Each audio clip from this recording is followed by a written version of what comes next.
Dragon का खतरा, सुरक्षा पर कैसा है पहरा?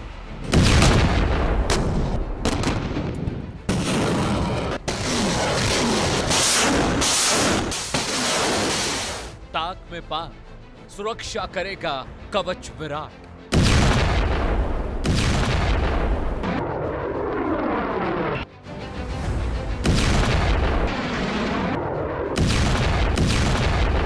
अब 3 फ्रंट वॉर, हिंद के हैं दुश्मन हजार।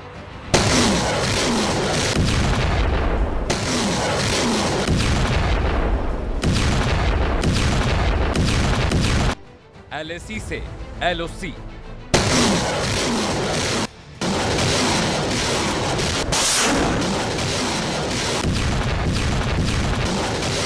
"24/7 चौकसी"।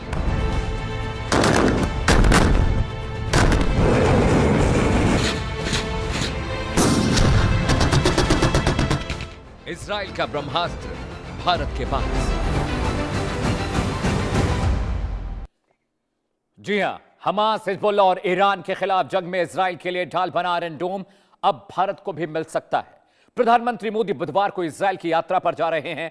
इस दौरान दोनों देशों के बीच कई अरब डॉलर की डिफेंस डील पर मुहर लग सकती है। इसमें मिसाइल, AI तकनीक, ड्रोन से लेकर एयर डिफेंस सिस्टम तक शामिल हैं। इस बीच इजराइल ने भारत को आयरन डोम एयर डिफेंस सिस्टम की तकनीक ट्रांसफर करने का बड़ा ऑफर दिया है।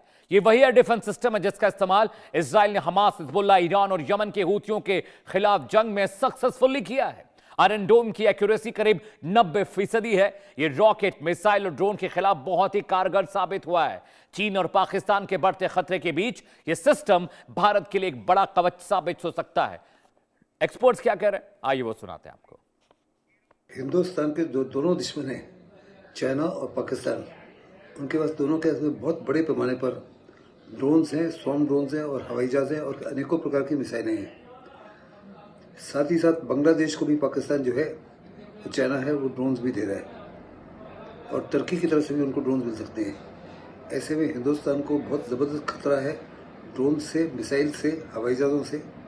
इसलिए बड़ा लाजमी है कि हमको एक आयरन डोम जैसा सिस्टम हो जो कम खर्चे के ऊपर इन तमाम ड्रोन्स को या मिसाइल्स को या हवाई जहाज को बर्बाद कर सके।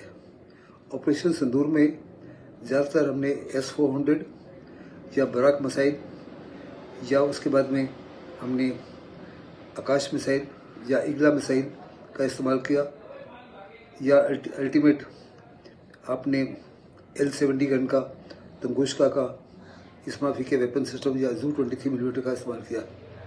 ये सारे के सारे सिस्टम एक्सपेंसिव हैं। भारतीय फौज के लिए एक एयर डिफेंस सिस्टम बहुत ज़रूरी हो जाता है, जिसको हम सुरक्षा कवच भी बोलते हैं, और सुदर्शन चक्र जो प्राइम मिनिस्टर मोदी ने नाम दिया है। फिलहाल हमारे पास हमारा एक आकाश तीर सिस्टम मौजूद है जो कोऑर्डिनेटेड है इंडियन एयरफोर्स के anti aircraft air defence command and control system के साथ टोटल इंटीग्रेशन हो चुका है।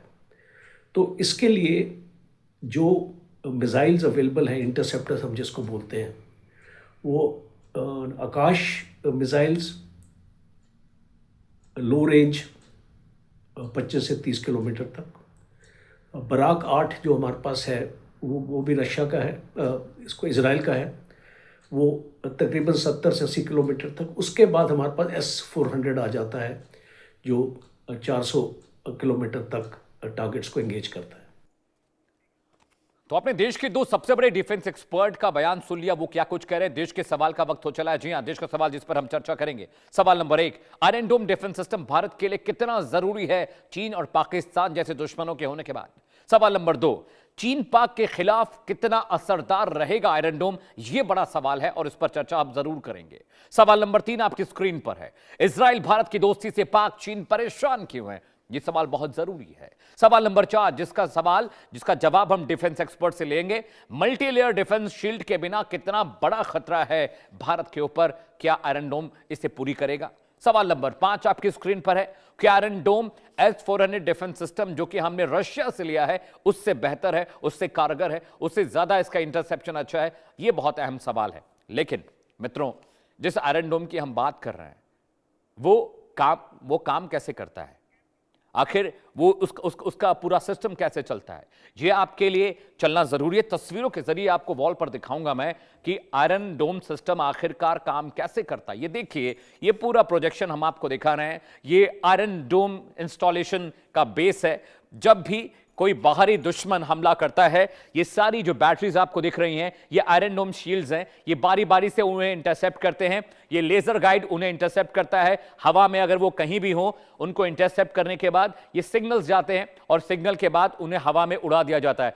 डिटेल्ड एनिमेशन लेकर आए आपके लिए, ये समझने के लिए कि अगर हम हायर करते हैं एयर डिफेंस सिस्टम इजराइल का तो हमें क्या कुछ मिलेगा। ये देखिए, एक बैटरी जो एक पूरा लेयर होता है उसमें 20 रॉकेट्स होते हैं, ठीक है। वो 20 रॉकेट अलग अलग तरीके से फायर करते हैं। ये दुश्मन का इलाका है और ये मूवेबल भी होता है, पोर्टेबल भी होता है, फिक्स भी होता है। ये जो आपको बैरल दिख रहे हैं इसमें 20 रॉकेट्स होते हैं और ये 20 रॉकेट एक साथ दुश्मन के 20 रॉकेट को इंटरसेप्ट कर सकते हैं। गाड़ियों पे इंस्टॉल कर सकते हैं आप, इन्हें आप फिक्स कर सकते हैं। इजराइल ने इन्हें अपने बॉर्डर्स पर लगाया है। तेल अवीव, ओफाकिम, वेस्ट बैंक और यरूशलेम जैसे इलाकों में इसे इंस्टॉल किया है। ये जो रडार है ये उनको रीड करता है, उनके इंटरसेप्शन को पकड़ता है और उसके बाद जो आयरन डोम है इंटरसेप्ट करने के बाद रियल टाइम डेटा के साथ उन मिसाइल्स को पकड़ता है, उन मिसाइल्स को मारता है। और इसीलिए बहुत कारगर है। इसलिए भी कारगर कहा जाता है कि 4 किलोमीटर की दूरी से आ रहे और 70 किलोमीटर की दूरी से आ रहे जो भी प्रोजेक्टाइल होते हैं उनको आयरन डोम बहुत आसानी से मारकर गिरा सकता है। कीमत कम है, सस्ता है और इसीलिए ये डिटेल आपको हम दिखा रहे हैं। भारत अमूमन पोर्टेबल यूज ज्यादा करता है क्योंकि हमारी जो पहाड़ी टेरेन है वहां पर हम फिक्स इसे नहीं कर सकते। लेकिन अब ग्राफिक्स पर आते हैं मित्रों। प्रधानमंत्री नरेंद्र मोदी इजराइल जा रहे हैं।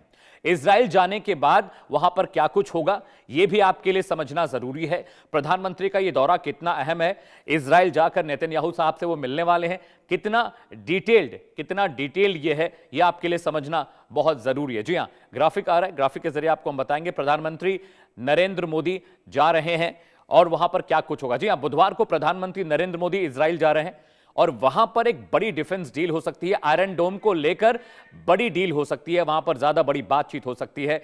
ये खबरें हमारे पास आ रही हैं।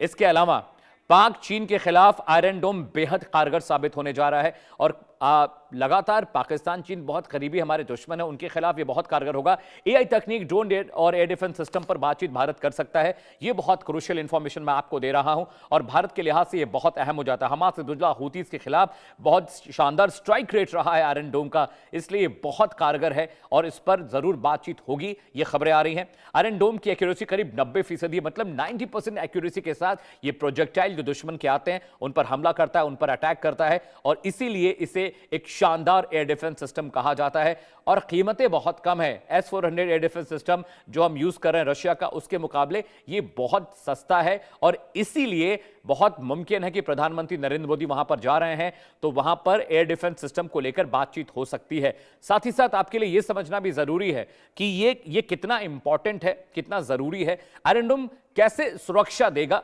वो भी हम आपको बताने जा रहे हैं और आपके लिए वो भी समझना बहुत जरूरी है। एक मैप के जरिए आपको समझाएंगे। ये देखिए आप किस तरह से एक तरफ हमारे बांग्लादेश है, एक तरफ चीन है और यहां पर हमारा पाकिस्तान, जो सबसे हमारा खतरनाक जो दो बड़े दुश्मन वो चीन और पाकिस्तान है। ये भारत का मैप है।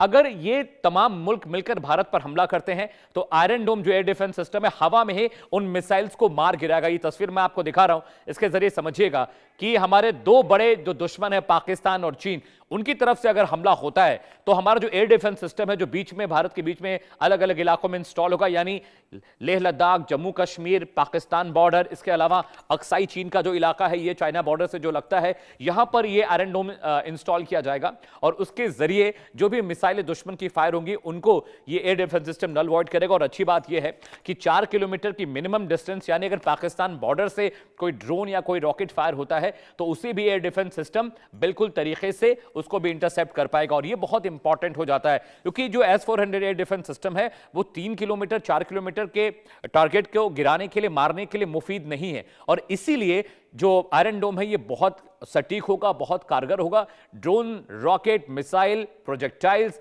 और जो जेट फाइटर्स हैं उन सबको मिलाने में बहुत सक्षम है। अगले ग्राफिक्स पर आते हैं, अगला कंटेंट आपको दिखाते हैं किस तरीके से। देखिए आयरन डोम की खासियत क्या है, ये आपके लिए समझना बहुत जरूरी है। और ये भी वजह आप समझेंगे कि आखिरकार भारत इसे क्यों खरीदना चाहता है, क्यों भारत के सिचुएशंस को लेकर ये बहुत इंपॉर्टेंट है, बहुत जरूरी है। इसे लेकर आपको समझना जरूरी है। जी हाँ, जो पहली खासियत हम आपको बताने जा रहे हैं, आयरन डोम की जो पहली खासियत आपको बता रहे हैं, कम दूरी के लिए बहुत बहुत बहुत कारगर है, क्योंकि ये छोटे जो दुश्मन के प्रोजेक्टाइल है उनको भी मारेगा। खासियत नंबर 2 आपकी स्क्रीन पर आने जा रही है। स्मार्ट रडार सिस्टम है, क्विक रिस्पांस होता है, रिफ्लेक्सेस बहुत तेज है, फटाफट दुश्मन के रॉकेट को, ड्रोन्स को, प्रोजेक्टाइल को पकड़ता है, अटैक करता है।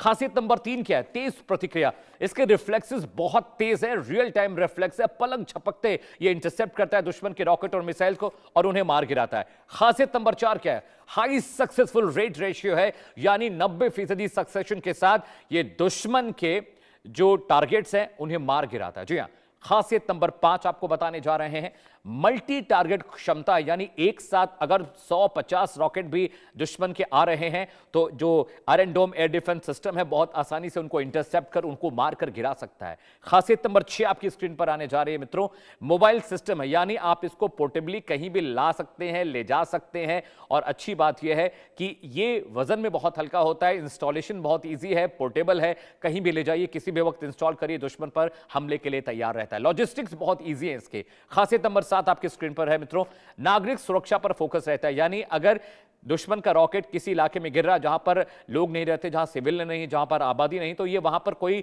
रिएक्शन देता ही नहीं, क्योंकि वहां पर वो अपने आप को वेस्ट नहीं करना चाहता, अपने प्रोजेक्टाइल को बचा कर रखता है। तो आयरन डोम एक सटीक, एक मुफीद और एक जबरदस्त एयर डिफेंस सिस्टम है पाकिस्तान और चीन जैसे मुल्कों के लिए, जो आए दिन घुसपैठ करते हैं, आए दिन हमें ड्रोन के जरिए हमला होता है, छोटे छोटे रॉकेट्स हमारे तरफ भेजते हैं। अगले ग्राफिक्स पर आते हैं। जी हाँ, अगला ग्राफिक्स आपको देते हैं कि आयरन बीम एक और एयर डिफेंस सिस्टम है जिसे लेकर बातचीत चल रही है और बहुत मुमकिन है कि भारत इसे भी खरीदे। ये एक laser based air defence system है, यानी इसमें कोई मिसाइल, कोई बुलेट नहीं होता, ये लेजर के जरिए अपने निशाने को मारता है। खासियत नंबर 2 क्या है? बहुत कम प्रति शॉट लागत है, यानी जो इसकी जो लागत है बहुत सस्ती है, रॉकेट्स की तरह ये बहुत महंगा नहीं है। खासियत नंबर 3 है स्पीड ऑफ लाइट, यानी लाइट की स्पीड से रिएक्ट करता है और इसीलिए बहुत मुफीद है, बहुत सटीक है। खासियत नंबर 4, अनलिमिटेड मैगजीन, इसमें मैगजीन फिल करने की जरूरत नहीं होती है, ये लेजर्स हैं और लेजर ये कई घंटे लगातार निशाना लगा सकते हैं, मार सकते हैं। खासियत नंबर 5, बेहद सटीक निशाना होता है जो आपके स्क्रीन पर आने जा रहा है मित्रों।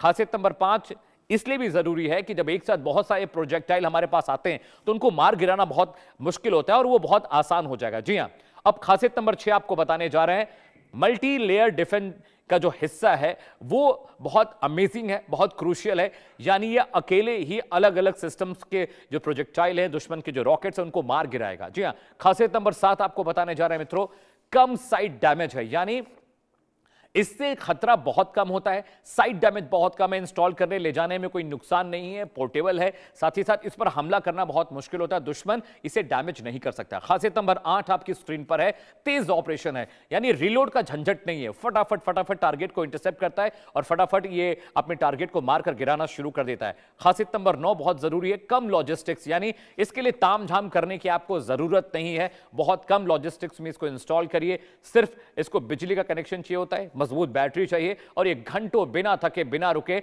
दुश्मन के प्रोजेक्टाइल को मार कर गिरा सकता है। अगले ग्राफिक्स पर आते हैं, आपको और डिटेल बताने जा रहे हैं कि इजराइल और रूस का जो एयर डिफेंस सिस्टम है, अभी हमारे पास S-400 है, लेकिन हम अगर आयरन डोम खरीदते हैं तो आयरन डोम खरीदने के बाद उसकी तुलना मैं करने जा रहा हूं कि S-400 और दोनों में बेहतर कौन है। ये देखिए, आयरन डोम इजराइल का है, S-400 रशिया का है। जो इनकी दूरी है, रेंज 40 से 400 किलोमीटर, इसकी रेंज 4 से 70 किलोमीटर, यानी छोटे जो प्रोजेक्टाइल है उनको मारने में बहुत कारगर है और ये बहुत इंपॉर्टेंट हो जाता है। टारगेट रॉकेट और मोटार के जरिए फायर होता है, ये जेट, मिसाइल और ड्रोन को निशाना बनाता है, इसलिए इसकी कॉस्टिंग बहुत ज्यादा है। कवरेज, ये शहर और लोकल एरिया को कवर कर सकता है, जबकि S-400 एयर डिफेंस सिस्टम बहुत बड़ा है, इसके लिए पूरा देश, पूरा रीजन, पूरा पूरा मतलब प्रदेश कवर करने के लिए चाहिए, छोटे मारपीट के लिए ये नहीं है। दुश्मन के ड्रोन को मारना हो तो आप S-400 को चलाकर पैसा बर्बाद नहीं कर सकते। रिफ्लेक्सेस बहुत तेज है, ये तेज है, मतलब आयरन डोम का रिफ्लेक्शन ज्यादा तेज है S-400 के मुकाबले। कॉस्ट अगर देखी जाए तो कॉस्ट बहुत महंगा है, S-400 की कॉस्टिंग बहुत ज्यादा पड़ती है भारत को, जबकि जो आयरन डोम की कॉस्टिंग है वो बहुत कम है। और यही सबसे बड़ा पिक है मित्रों इसका, जिसके जरिए इसकी खरीद पर लगातार जोर देने की कोशिश की जा रही है। और प्रधानमंत्री नरेंद्र मोदी ने इस बाबत सेना से अपना डिस्कशन भी किया है, एयरफोर्स, नेवी और साथ ही साथ आर्मी से डिस्कशन हुआ है। और उसके बाद ये निकल कर आया है कि आने वाले वक्त में आयरन डोम हमारे लिए कारगर होगा, क्योंकि ये सस्ता है, लॉजिस्टिक्स ईजी है। लेह लद्दाख जैसे दुर्गम इलाकों में इसे वहां पर डिप्लॉय किया जा सकता है, उसे इंस्टॉल किया जा सकता है। राजस्थान का जो पाकिस्तान से सटा बॉर्डर है वहां पर भी इसे ईजिली हम इंस्टॉल कर सकते हैं। बहुत ज्यादा खराब मौसम के बावजूद ये कारगर है, ये काम कर सकता है। एक बड़ा पैनल मेरे साथ जुड़ा, उनके जरिए हम चर्चा करने की कोशिश करेंगे। ब्रिगेडियर विनोद दत्ता साहब डिफेंस एक्सपर्ट हैं, कुछ ही वक्त में हमारे साथ जुड़ने वाले हैं। एम्बेसडर गौरी शंकर साहब मेरे साथ हैं, साथ ही साथ प्रोफेसर जताती पटनायक हैं, मिडिल ईस्ट एक्सपर्ट हैं, मिडिल ईस्ट मामलों के जानकार हैं। सर बहुत बहुत स्वागत है आपका। डॉक्टर आशु जोशी आपको तस्वीरों में दिख रहे हैं, विदेशी मामलों के जानकार हैं, फॉरेन अफेयर्स एक्सपर्ट हैं। आप सभी का बहुत बहुत स्वागत है। सबसे पहले प्रोफेसर साहब मैं आपके पास आ रहा हूं। जिस तरह की पाकिस्तान चीन के साथ हमारी सीमाएं लग रही हैं, वैसे ही जैसे कि वहां पर इजराइल की बात करें तो सीरिया, लेबनान, वेस्ट बैंक में हूतीज हैं, उधर हिजबुल्लाह हैं, वो लगातार हमला करते रहते हैं और बहुत कारगर ये साबित हुआ है। ऐसे में अगर आने वाले वक्त में हम ये खरीदते हैं एयर डिफेंस सिस्टम, तो आपको क्या लगता है कितना कारगर रहने वाला है? और क्योंकि कॉस्टिंग भी बहुत कम है सर इसकी।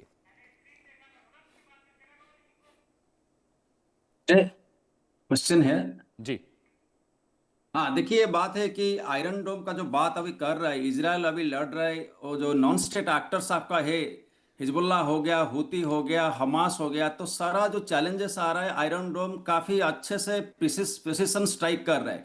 तो अगर हम इसको इस्तेमाल करते हैं पर्टिकुलरली पाकिस्तान सेक्टर में, हमारा जो राजस्थान और जो गुजरात एंटायर बॉर्डर है, तो उसमें काफी फायदेमंद होगा।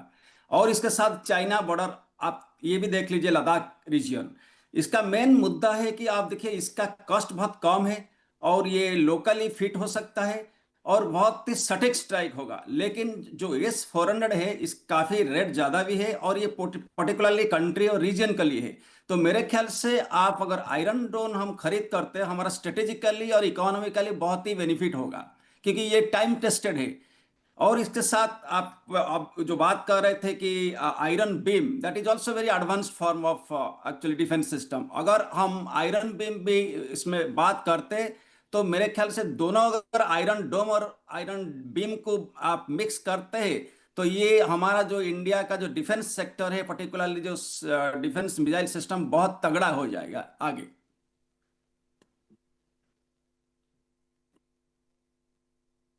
जी मेरे साथ ब्रिगेडियर साहब भी आ चुके हैं। विनोद दत्ता साहब आपका भी बहुत बहुत स्वागत है। सर आयरन डोम को लेकर बातचीत चलिए। प्रधानमंत्री नरेंद्र मोदी कल जा रहे हैं इजराइल, और कितना अहम, कितना जरूरी आप समझ रहे हैं आयरन डोम हमारे लिए? क्योंकि हमारे पास जो एयर डिफेंस सिस्टम है उनकी कॉस्टिंग बहुत ज्यादा है, और आने वाले वक्त में इसकी और जरूरत हमें पड़ने वाली है। जबकि आयरन डोम बहुत चीप है, सस्ता है, 4 किलोमीटर तक के रेंज को भी ये इंटरसेप्ट कर सकता है, गिरा सकता है। आपका पहला रिएक्शन सर, अगर ये डील हो जाती है तो कितना जरूरी है? देखिए, आयरन डोम एक अच्छा कारगर एयर डिफेंस सिस्टम है, लेकिन जैसा अभी आपने स्लाइड में दिखाया, और ये जो वल्नरेबल, देखिए एयर डिफेंस सिस्टम में दो चीज होती हैं, वल्नरेबल एरियाज और वल्नरेबल पॉइंट्स। तो ये जो है वो वल्नरेबल पॉइंट्स के लिए तो अच्छा है, क्योंकि इजराइल का, ब्रिगेडियर साहब मैं आपसे रिक्वेस्ट करता हूं अगर आप अपनी गाड़ी रोक पाएं sir, if possible for you to stop your car. जी जी सर, प्लीज कंटिन्यू सर। या तो इसमें क्या है कि जो वल्नरेबल एरियाज हैं उनके लिए आयरन डोम इतना कारगर नहीं होगा। दूसरा, ज्योग्राफिकल स्पैन अगर आप देखें इजराइल का, तो वो हरियाणा के बराबर है। तो हमारे देश के लिए जो हमें चाहिए वो इस तरह के कई वेपन सिस्टम डिप्लॉय करने पड़ेंगे। तो हमारे यहाँ जो वल्नरेबल पॉइंट्स हैं, जैसे आपके ब्रिजेस हो गए, न्यूक्लियर रिएक्टर्स हो गए, और इस तरह के जो हाई वैल्यू टारगेट्स हैं, उनके लिए तो ये काफी कारगर सिद्ध हो सकता है। लेकिन हमारे यहाँ हमें एक इस तरह की हाइब्रिड एयर डिफेंस सिस्टम चाहिए, जहां S-400 या S-500 की भी बात चल रही है, लेकिन इजराइल हमारा एक डिपेंडेबल अलाई है और हमने काफी इक्विपमेंट उनसे खरीदा है, चाहे वो सोल्टम गन्स हो, हिरोन ड्रोन्स हो, और आयरन डोम भी भारत के लिए जो वल्नरेबल पॉइंट्स हैं उनके लिए काफी कारगर सिद्ध होगा। तो मुझे पूरा यकीन है कि प्रधानमंत्री साहब यकीनन इसके ऊपर बात करेंगे। और आपने देखा ऑपरेशन सिंदूर में एयर डिफेंस सिस्टम की काफी अहमियत थी, और जितने भी पाकिस्तान के हमले नाकाम किए गए, वो S-400 जो डिफेंस सिस्टम था उसने उनको नाकाम किया, क्योंकि target acquisition, target engagement and target destruction, ये तीनों S-400 डिफेंस सिस्टम में काफी कारगर हैं। हालांकि जो हमास का अटैक हुआ था उसमें आयरन डोम को पहले अवैध माना जाता था, लेकिन हमास का जो 7 अक्टूबर का अटैक था उसमें भी उन्होंने मतलब इसमें कोई ना कोई तोड़ इसका निकाल लिया था। तो इसको जी थोड़ा सा अपग्रेडेड वर्जन भारत को लेना पड़ेगा। जी सर, कंटिन्यू सर, कंटिन्यू। हाँ, तो मेरा कहने का मतलब है ये एक अच्छा एयर डिफेंस सिस्टम है, लेकिन हमें इसके लिए बाकी इनके साथ सिम्बियोसिस करनी पड़ेगी। जो बाकी के एयर डिफेंस सिस्टम है, भारत ने अपना भी एयर डिफेंस सिस्टम बनाने की मतलब इनिशिएटिव लिया है। तो इन सबको हमारे यहाँ, बिकॉज हमारी जो स्प्रेड है बहुत ज्यादा है, हमारे यहाँ टेरेन इम्पेरेटिव्स बहुत मुख्तलिफ हैं बनस्पति इजराइल के। तो हमारे यहाँ इसको मतलब टारगेट स्पेसिफिक एरियाज में डिप्लॉय किया जाता है, और इसमें हमारे जो इंडियन स्पेसिफिक रिक्वायरमेंट हैं, जो हमारे GSQR हैं, जनरल स्टाफ क्वालिटेटिव रिक्वायरमेंट्स, वो भारत को देने पड़ेंगे इजराइल को, और हमारे लिए इसको कस्टमाइज करना पड़ेगा इजराइल को। ठीक है सर, एक सवाल और भी ब्रिगेडियर साहब, कस्टमाइज सर तो वो हमारे हाथ में हम कर लेंगे क्योंकि हमारे पास टेक्नोलॉजी भी है, पूरा ब्लूप्रिंट भी इजराइल हमें देने के लिए तैयार हो गया है। लेकिन सवाल सर ये है कि जो हमारी कॉस्टिंग अभी एयर डिफेंस सिस्टम की आ रही है वो बहुत ज़्यादा है। हम रशिया का S-400 यूज़ करें वो बहुत कॉस्टली है, चाहे हमारी पिनाका हो, बराक हो, अग्नि हो, ये तमाम जो मिसाइलें हैं इनकी कॉस्टिंग बहुत ज़्यादा है सर। और जो लेज़र बीम है उसकी कॉस्टिंग बहुत कम है। साथ ही साथ ये पोर्टेबिलिटी की अगर बात करें तो S-400 हम लेह लद्दाख में डिप्लॉय नहीं कर सकते सर, बहुत मुश्किल है वहाँ डिप्लॉय करना, क्योंकि बहुत हैवी व्हीकल है, बहुत हैवी रॉकेट है और टेरेन बहुत वहाँ की खतरनाक है। दौलत बेग ओल्डी पहुँचाना हो S-400 को तो बहुत मुश्किल है। उन टेरेन्स को सर मैंने देखा है वहाँ पे, तो मुझे लगता है आयरन डोम तो उसके मुकाबले बहुत हल्का और पोर्टेबल है, तो बेहतर नहीं रहेगा। बिल्कुल, देखिए मैंने पहले भी कहा था कि आयरन डोम केवल वल्नरेबल पॉइंट्स के लिए है, वल्नरेबल एरियाज में इसको डिप्लॉय नहीं किया जा सकता। रही बात कॉस्ट की, देखिए साहब, warfare is a costly hobby, क्योंकि आप देखिए एक एक अगर ब्रह्मोस देखें तो 10 करोड़ से लेके 25 करोड़ तक की उसकी कॉस्टिंग है। Right sir. तो ये आजकल जिस तरह से टेक्नोलॉजी का प्रोलिफरेशन हो रहा है, और प्रिसीशन जो एमिनेशन है, बियॉन्ड विजुअल रेंज जो प्लेटफॉर्म्स हैं, वो सारे कॉस्टली हैं, और भारत को काफी पैसा इस पे खर्च करना पड़ेगा, क्योंकि हमारे यहाँ दुर्भाग्य यही रहा है कि जब भी आर्मी ने अपनी रिक्वायरमेंट्स पेश की हैं सरकार को, सरकार ने उन्हें इसी बात पे टर्न डाउन कर दिया है कि साहब हमारे पास इतना पैसा नहीं है। और देखिए, national security, national health, national education, ये 3-4 ऐसे मुद्दे हैं जिनमें कॉस्ट नहीं देखी जाती, क्योंकि भारत के लिए संप्रभुता सबसे जरूरी चीज है। तो आप देखिए जो थर्ड सिस्टम है अमेरिका का, वो हालांकि इससे काफी कम कीमत का है, लेकिन भारत ने उसको भी नकार दिया, क्योंकि S-400 सिस्टम जो है काफी कारगर सिद्ध हुआ है, खासकर ऑपरेशन सिंदूर में। थर्ड जो सिस्टम है वो साउथ कोरिया में और भी कई जगह इसको डिप्लॉय किया हुआ है, जो अमेरिका ने दिया हुआ है। लेकिन भारत के लिए S-400 और जो 500 इसका जो वेरिएंट आने वाला है वो ज्यादा वो रहेगा, लेकिन जो वल्नरेबल पॉइंट्स है उसके लिए ये आयरन डोम सिस्टम को भी हम अडॉप्ट कर सकते हैं। लेकिन सर अभी S-500 की कोई डील ही नहीं हुई। पुतिन साहब यहाँ पर आए थे, आकर चले गए। फाइटर जेट को लेकर डील का कंफर्मेशन नहीं है, S-500 को लेकर कोई कंफर्मेशन नहीं है। लॉजिस्टिक शेयरिंग की बात थी, वो कोई कंफर्मेशन नहीं है। हैदराबाद हाउस में पहुंचे तो दोनों नेता, लेकिन वहां कोई अनाउंसमेंट ही नहीं हुआ डिफेंस डील को लेकर। देखिए, S-400 के हमारे पास 5 स्क्वाड्रन आने थे, अभी तक रशिया ने केवल 3 स्क्वाड्रन दिए हैं, और 2 स्क्वाड्रन इस साल के आखिर तक आने थे। मुझे नहीं लगता कि वो आ पाएंगे, क्योंकि रशिया खुद पिछले 4 साल से वॉर में लिप्त है। वो अपने ही असेंबली लाइन से अपने जो उसकी इक्विपमेंट की कैजुअलिटीज हैं उनकी वो भरपाई नहीं कर पा रहा है। मुझे लगता है इसमें टाइम लगेगा। S-500 भी वो अभी साइन करने के मतलब पोजीशन में नहीं है, क्योंकि जो आपकी टाइमलाइंस अगर उसको नहीं वो मीट कर पाएगा, तो भारत के लिए भी उसकी कोई उतनी उपयोगिता नहीं रहती है।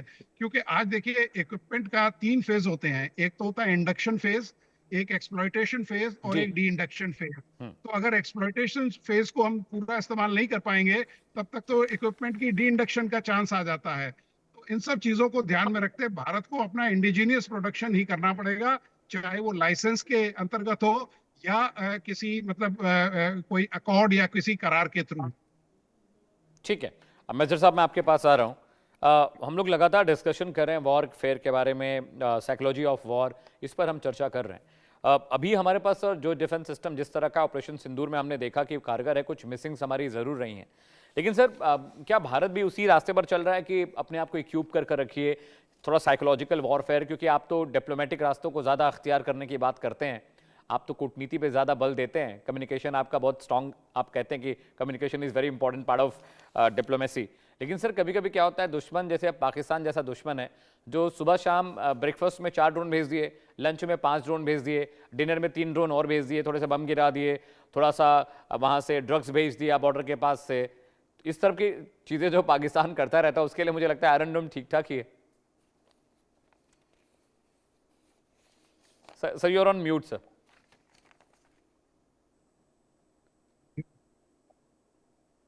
नमस्कार ये अमित सवाल जी। उठे। देखिए ये प्रणाम सर, बहुत ही प्रणाम बड़ा सर। हाँ। बहुत ही बड़ा इश्यू है। सबसे पहले तो आप ये देखिए कि प्राइम मिनिस्टर मोदी के टाइमिंग्स देखे आप इजराइल विजिट के, जब बिल्कुल सामने आ रहा है कि ईरान और इजराइल और यूएस के बीच में कॉन्फ्लिक्ट शुरू होने ही वाला है, ऐसा जब नजर आ रहा है, उस रिस्क को सामने देखते हुए भी प्रधानमंत्री वहां जा रहे हैं, तो इसका जरूर कोई ना कोई विशेष कारण है।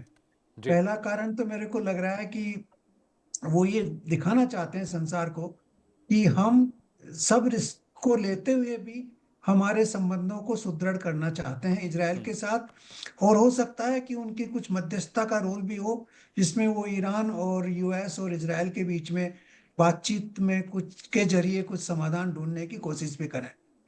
दूसरा प्रश्न जो है new age warship, new age जो वार्स हो रहे हैं, ये सारे टेक्नोलॉजिकल वार्स हो रहे हैं। अभी आपने ऑपरेशन सिंदूर देखा, कितना जबरदस्त टेक्नोलॉजिकल वार था। आपने जो अमेरिका का ऑपरेशन वेनेजुएला में देखा, completely based on digital warfare. तो ये बहुत ही इम्पोर्टेंट इशू बन चुका है। और अभी जो ड्रोन और मिसाइल्स, इनका उपयोग जो बढ़ता चला जा रहा है, जो सोल्जर्स जो होते थे ग्राउंड पे, उनका उपयोग कम हो रहा है, ड्रोन और मिसाइल्स का उपयोग बहुत बढ़ता चला जा रहा है। तो ड्रोन और मिसाइल्स दोनों के लिए आपको एक ऐसा सिस्टम चाहिए जो इनको काउंटर कर सके। तो मिसाइल्स जो लॉन्ग रेंज मिसाइल्स हैं, उनके लिए S-400 सिस्टम बहुत कारगर सिद्ध हुआ है। अमेरिका के पास पैट्रियट सिस्टम है, हार्ड सिस्टम भी है, जी। लेकिन हमारे एक्सपीरियंस में S-400 बहुत अच्छा कारगर सिद्ध हुआ है। लेकिन उसकी लिमिटेशंस ये हैं कि रसिया जो है अपने सप्लाई कितनी दे पाएगा, किस समय दे पाएगा, किस क्वांटिटी में दे पाएगा और किस प्राइस पे दे पाएगा। तो इसको हमें सोचना पड़ेगा, उसको देखना पड़ेगा। और जैसा कि ब्रिगेडियर साहब ने अभी बताया कि छोटे छोटे जो टारगेट्स हैं, उनको बचाने के लिए आपको आयरन डोम टाइप सिस्टम चाहिए, जो जैसे कोई शोल्डर हेल्ड मिसाइल्स किसी ने फेंकी या किसी ने एक छोटा ड्रोन कहीं पे डाल दिया, तो उनको इंटरसेप्ट करने के लिए आपको एक ऐसा सिस्टम चाहिए जो एक्सपेंसिव भी नहीं हो और लोकलाइज तरीके से उसको क्विकली आप डिप्लॉय कर सकें। तो ये सिस्टम जो है वो आयरन डोम और आयरन बीम के रूप में दिखाई दे रहा है। और वही सिस्टम इजराइल यूज कर रहा है जो हमास के अगेंस्ट में उन्होंने काम में लिया है। अब हमास के अगेंस्ट में पूरी तरह से वो सक्षम नहीं रहा, लेकिन फिर भी काफी हद तक वो सक्षम रहा है। तो उसकी जो कमियां हैं उनको और आगे कम करके, और हम चाहेंगे कि उस सिस्टम को मोर एफिशिएंट बनाया जाए। तो ये चीजें जरूर प्रधानमंत्री जी के विजिट में डिस्कस होंगी कि उस सिस्टम को कैसे मजबूत बनाया जाए, कैसे उसकी कमियों को कम किया जाए, और उसका जॉइंट प्रोडक्शन शायद इंडिया में हो या इजराइल में हो, और टेक्नोलॉजी ट्रांसफर कैसे हो, इन सब बातों पे विचार जरूर होगा। लेकिन हमारे को ये दोनों सिस्टम ही चाहिए, S-400 भी चाहिए और जी। आयरन डोम भी चाहिए। क्योंकि ये दोनों कॉम्प्लीमेंट्री हैं, ये सब्स्टिट्यूट नहीं है एक दूसरे के, ये कॉम्प्लीमेंट्री ये है, एक बिल्कुल दूसरे सर। को कॉम्प्लीमेंट करते हैं, और इसलिए हमें दोनों चाहिए। और अल्टीमेटली तो जैसे हमें अपना ओन सिस्टम डेवलप करना चाहिए, आई एम श्योर कि वो कर रहे होंगे, डीआरडीओ वाले इस पे लगे होंगे, लेकिन जब तक वो डेवलप होता है तब तक हमें ये प्रोक्यूरमेंट करना पड़ेगा। और ये एक बहुत ही महत्वपूर्ण मुद्दा है।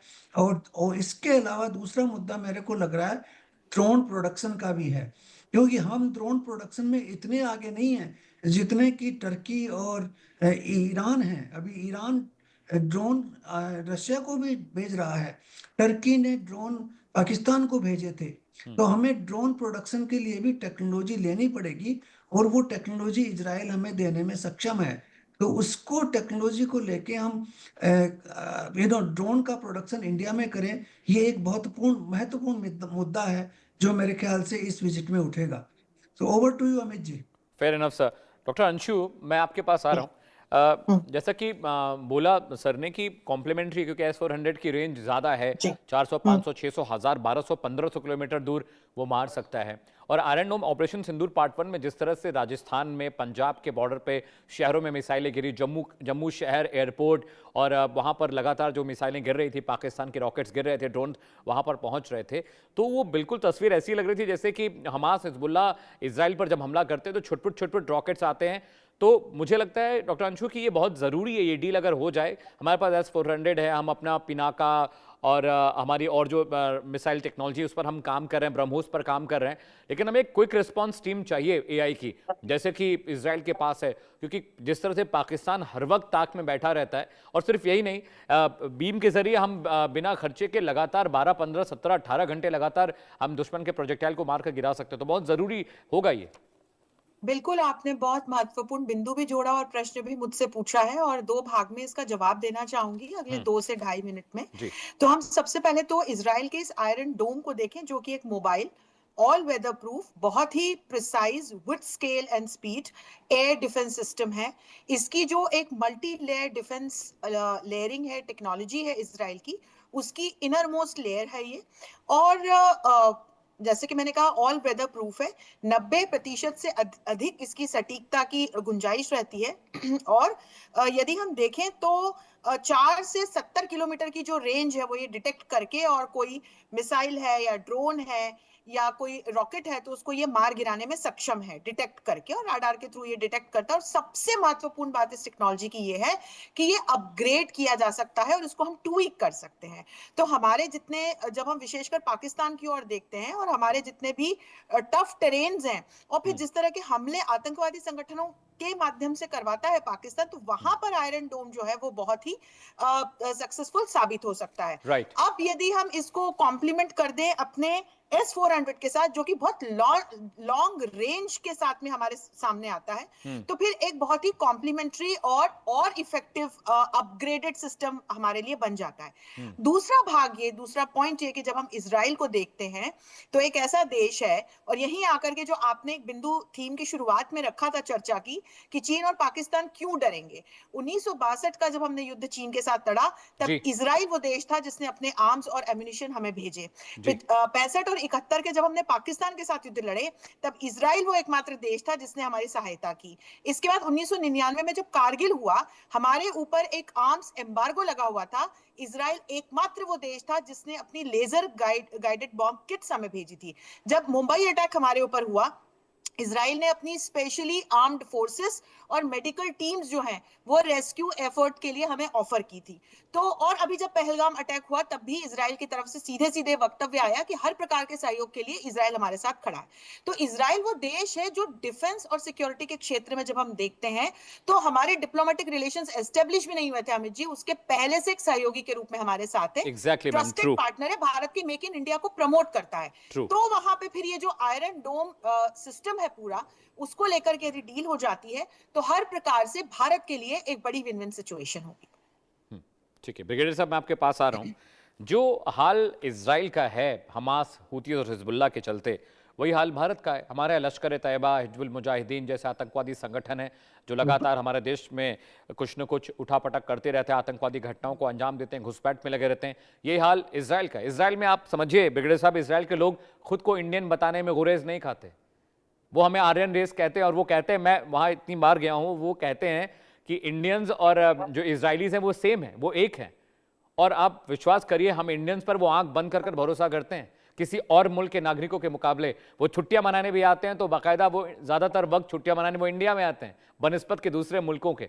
तो मुझे लगता है कि इजराइल हमारी प्रॉब्लम को समझता है, हमारी सिचुएशन को समझता है कि अगर वहां पर उसको हिजबुल्ला हुतीस परेशान करे तो यहां पर पाकिस्तान में बैठे लश्कर के आतंकी हमें परेशान कर रहे हैं। कश्मीर के मसले को भी वो समझता है। सर। हाँ बिल्कुल मनोज, एक तो मैं आपको अप्रिशिएट करना चाहूंगा क्योंकि जिस तरह की आपकी एनालिसिस होती है वो काफी बड़ी सब्सटेंशियल होती है। थैंक शुक्रिया यू वेरी सर, मच। शुक्रिया सर। बिल्कुल आपने ठीक कहा, क्योंकि इजराइल और भारत के संबंध काफी हैं। We have a you know ethnic relations, we have cultural relations, we have you see diplomatic relations, as well as we have you know very deep rooted relations. जी। तो आप ये देखिए, भारत को भी लेकिन इजराइल से एक चीज समझनी बहुत जरूरी है और सीखनी चाहिए।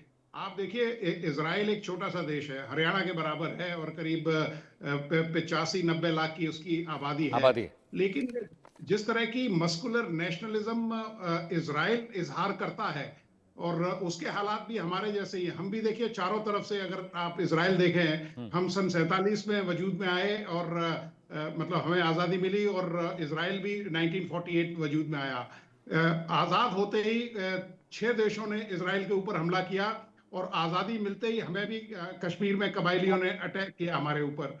तो ये बताता है कि किस तरह से हमारे जो हालात हैं, जो सिक्योरिटी इम्पेरेटिव्स हैं, जो हमारे मतलब सिक्योरिटी कंसर्न्स हैं, वो काफी मिलते जुलते हैं। तो बात हमें इस चीज को समझना होगा कि भाई हमें भी इस तरह के जो वेपन सिस्टम है, अभी जो हमारा आप ये देखिए, ये जो तंजीमें हैं, चाहे वो आतंकवादी हों या एंटी नेशनल एलिमेंट्स हों, वो ऑर्गेनिकली एक दूसरे से मिले होते हैं। और जिस तरह की फंडिंग इनको मिल रही है, जिस तरह का असला इनके पास है, वो अभी आप देखिए पाकिस्तान में किस तरह से टीटीपी और बलूच लिबरेशन आर्मी ने पाकिस्तान आर्मी की दांत खट्टे किए, उसके घुटने टिका दिए हैं। तो भारत को चाहिए कि हमारे पास इस तरह का इक्विपमेंट होना चाहिए जो एक तो कॉस्टली ना हो बहुत ज्यादा, दूसरा यूजर फ्रेंडली हो, तीसरा उसकी जो लाइफ है वो काफी ज्यादा हो, उसका जो एक्सप्लॉयटेशन स्टेज है वो ज्यादा होना चाहिए। तीसरी चीज, जब तक हम इन दमनकारियों को, मतलब जितने भी इस तरह की तंजीमें हैं, उनका हम सर नहीं कुचलेंगे, तब तक कुछ नहीं होगा। इजराइल ने देखिए, आपने एनटीबी का ऑपरेशन किया था, और इजराइल किसी को डोजियर सबमिट नहीं करता है। इजराइल के पास इक्विपमेंट है, शक्ति है, और सब कुछ है, और वो एकदम जैसे फौजी भाषा में कहते हैं समरी डिस्पोजल, जैसे समरी कोर्ट मार्शल होता है, ऐसे ही समरली डिस्पोज ऑफ करते हैं वो कोई भी इस तरह की चीज होती है। तो भारत को चाहिए, क्योंकि देखिए विश्व को हमने काफी मौका दिया, विश्व को हमने काफी डोजियर सबमिट किए, लेकिन आपने देखा होगा कि जब से सर्जिकल स्ट्राइक्स हुई हैं, जब से ऑपरेशन सिंदूर लॉन्च हुआ है, पाकिस्तान की टोन और टेनर में काफी फर्क आ गया है। और ये इसमें हमें इतने दिन इंतजार नहीं करना चाहिए, क्योंकि जब तक आप समरली इनको डिस्पोज ऑफ नहीं करेंगे, तब तक ये भारत को आगे नहीं जाने देंगे। हालांकि भारत के लिए मतलब ये कोई बहुत बड़ी चुनौती नहीं है, लेकिन हाँ, ये छोटे मोटे इम्पेडिमेंट्स हैं जिसको भारत को बिल्कुल, इनको we have to brush them aside. और वही भारत के लिए एक सबसे बढ़िया जो नीति है, एज ए सोल्जर मैं आपको बता रहा हूँ। प्रोफेसर पटनायक, मैं आपके पास आ रहा हूँ। आप तो मिडिल ईस्ट में हालत देख रहे हैं कि वहाँ पर क्या सिचुएशन अभी है, और बहुत क्रूशियल टाइम भी है। जैसा कि मेजर साहब बता रहे थे कि इस वक्त प्रधानमंत्री नरेंद्र मोदी का इजराइल दौरा, ईरान अमेरिका इजराइल के बीच की तनातनी, एक डिप्लोमेटिक मैसेज भी इसमें छिपा हुआ है। मैं अम्बेडकर साहब से कहूँगा कि वो समझाएं ज़रूर। लेकिन अभी मिडिल ईस्ट में जो चीज़ें चल रही हैं, क्योंकि मिडिल ईस्ट में देखा जाए तो ईरान और भारत के रिश्ते बहुत अच्छे हैं, और बहुत सारी इन्वेस्टमेंट की प्लानिंग चल रही थी, पोर्ट्स पर डेवलपमेंट की बातें चल रही थी, लेकिन अभी हालत थोड़ी सी ख़राब है। अब मुश्किल ये होती है सर कि दो दुश्मनों का दोस्त होना एक बहुत मुश्किल चीज़ है। अगर आप दो दुश्मनों के दोस्त हो गए हैं तो आपको हैंडल करना, टैकल करना बड़ा मुश्किल होता है। अब ईरान की भी बात सुननी है भारत को, और वहाँ पर इजराइल के साथ भी दोस्ती है, क्योंकि इजराइल ने, जैसे कि आशु मैम बता रही हैं कि किस तरह से उन्होंने हमें, आशु मैम बता रही हैं कि उन्होंने हर वक्त हमें मदद की है, चाहे वो सामरिक तौर से हो, चाहे डिप्लोमेटिक तरीके से हो, या हमारी दिक्कतों मुश्किलों में वो खड़े रहें।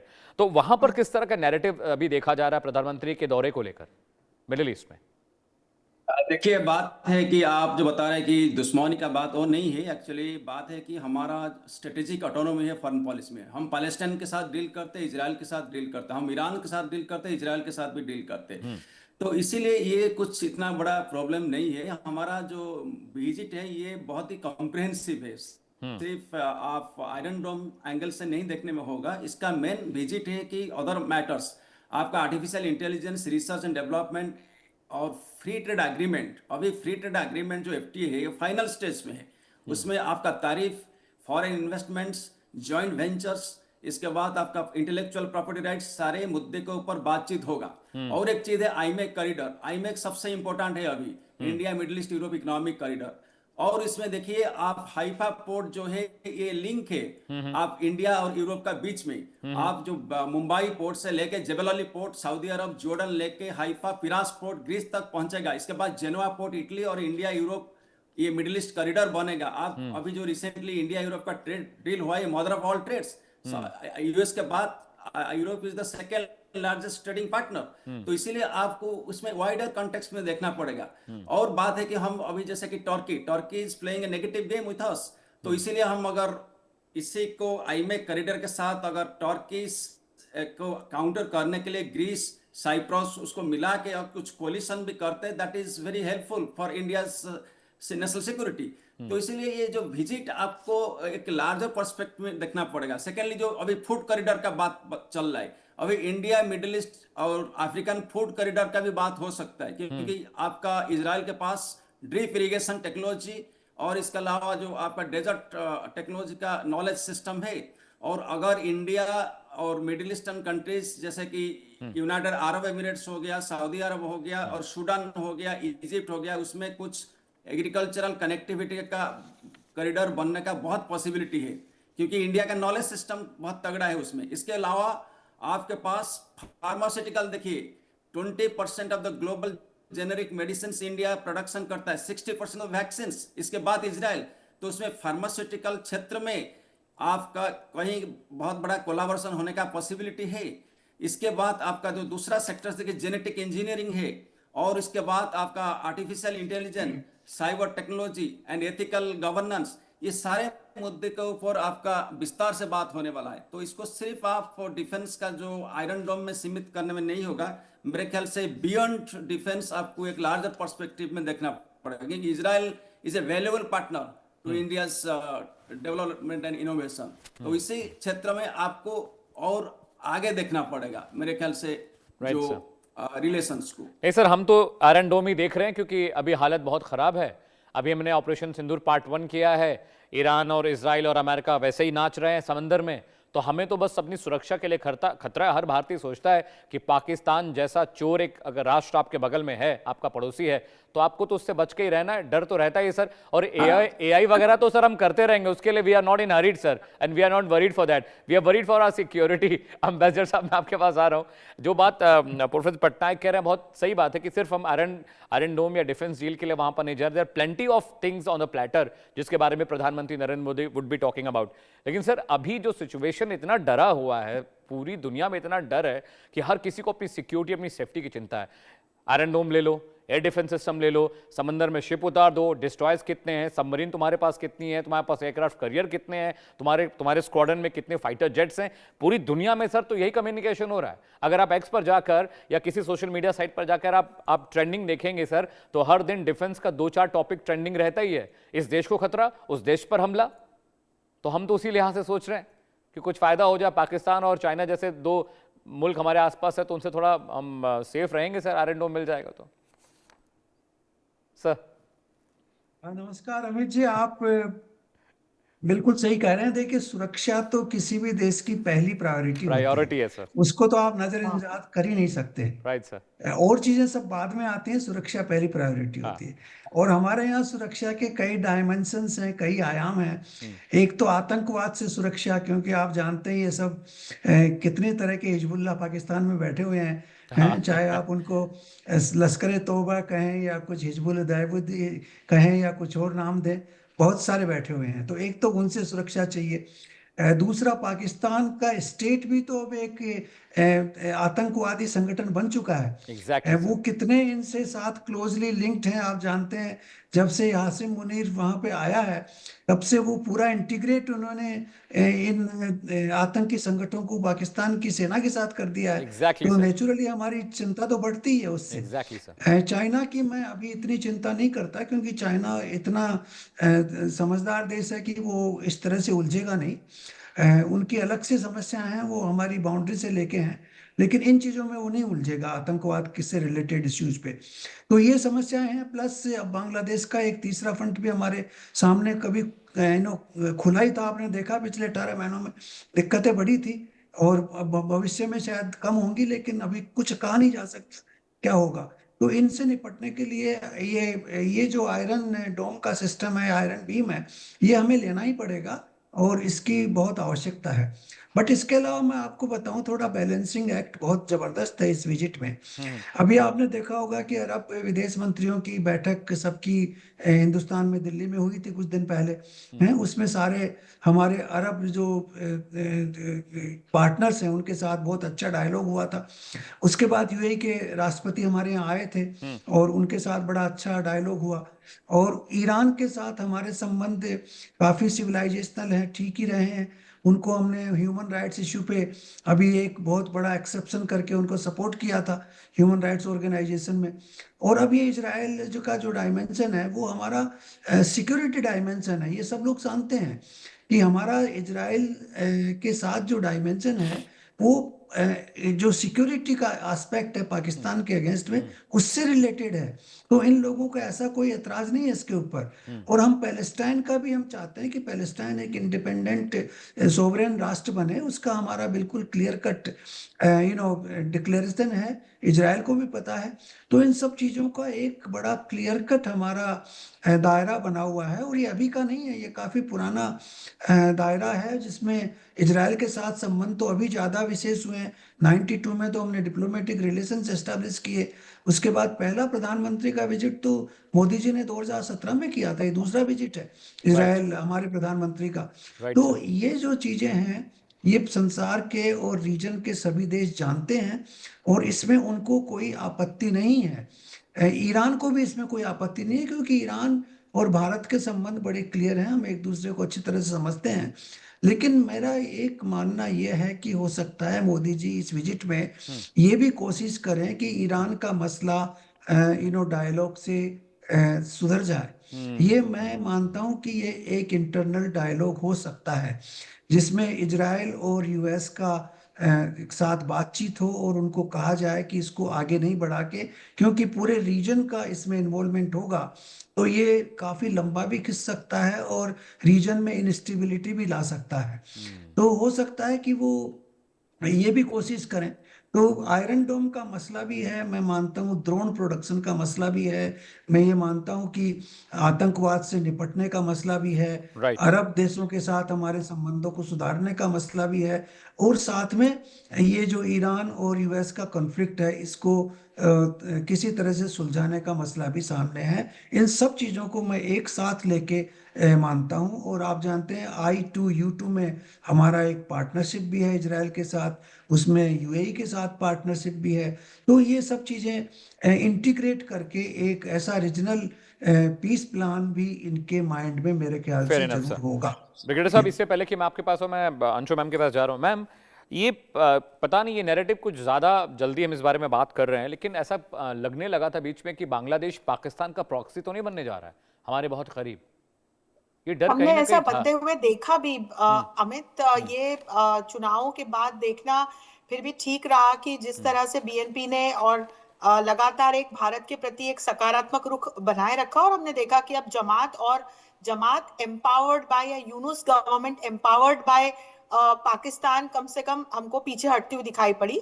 अदरवाइज वहां से एक अलग किस्म का सिक्योरिटी थ्रेट हमारी तरफ आता हुआ हमको दिख रहा था। हम लगातार उसको मैनेज कर रहे थे, पोरस बॉर्डर्स है हमारी वहां पर। और इस पे मेरे ख्याल से आपके शो पे हमने चर्चा भी की है। और पाकिस्तान और चीन की तरफ जब देखते हैं तो हम जानते हैं कि कभी भी भरोसा आ नहीं सकता, कर नहीं सकते। और यहाँ फिर अब मैं अगर इजराइल को ले आऊं तो हमारे जो सुरक्षा संबंध है उसके अलावा मैं आपको बताऊं कि हमारे जो इंटेलिजेंस शेयरिंग कोऑपरेशन है, तो हमारी जो रॉ है और इजराइल की जो मोसाद है इंटेलिजेंस एजेंसी, जिसको विश्व का सर्वोत्कृष्ट एजेंसी माना भी जाता है, उनके जिस प्रकार के रिश्ते हैं, एक ट्रस्ट बेस्ड रिश्ते हमने लगातार बेहतर होते हुए देखे, विशेषकर 2014 के बाद। और विशेषकर तब जब 2017 में हमारे प्रधानमंत्री ने, भारत का कोई ऐसा पहले प्रधानमंत्री रहे जिन्होंने इजराइल की यात्रा पहली बार की। और इसके बाद से हमने लगातार देखा कि ये जो इंटेलिजेंस शेयरिंग है और ये जो इंटेलिजेंस से संबंधित इंफॉर्मेशन है, इसको लेकर के जो बातचीत है, तो यहाँ से सहयोग मिलना ये भी बहुत महत्वपूर्ण है हमारे लिए जब हम अपने रक्षा सहयोग की या सुरक्षा सहयोग की बात करते हैं। विशेषकर पाकिस्तान, चीन और जो हम जिस प्रकार के टेररिस्ट ऑर्गेनाइजेशंस के खिलाफ चुनौतियों को झेलते हैं, जैसे इजराइल भी झेलता है। तो जिस तरह की स्थितियों में इजराइल हमें दिखता है, उसी तरह की चुनौतियों को हम भी झेलते हैं। और ये टाइमिंग हमारे प्रधानमंत्री की बहुत महत्वपूर्ण है क्योंकि एक तरफ हम देख रहे हैं कि ओमान और जिनेवा की टॉक्स जो हैं ईरान और यूएस के बीच की, वो फेल हो चुकी हैं। लगातार ट्रंप धमकियां दे रहे हैं। ठीक है अंशु, मैं माफी चाहता हूं, मैं आपको बीच में रोक रहा हूं। सिंगापुर में योगी आदित्यनाथ साहब कुछ बोल रहे हैं। तमाम धन्यवाद आप गेस्ट का, आप शो में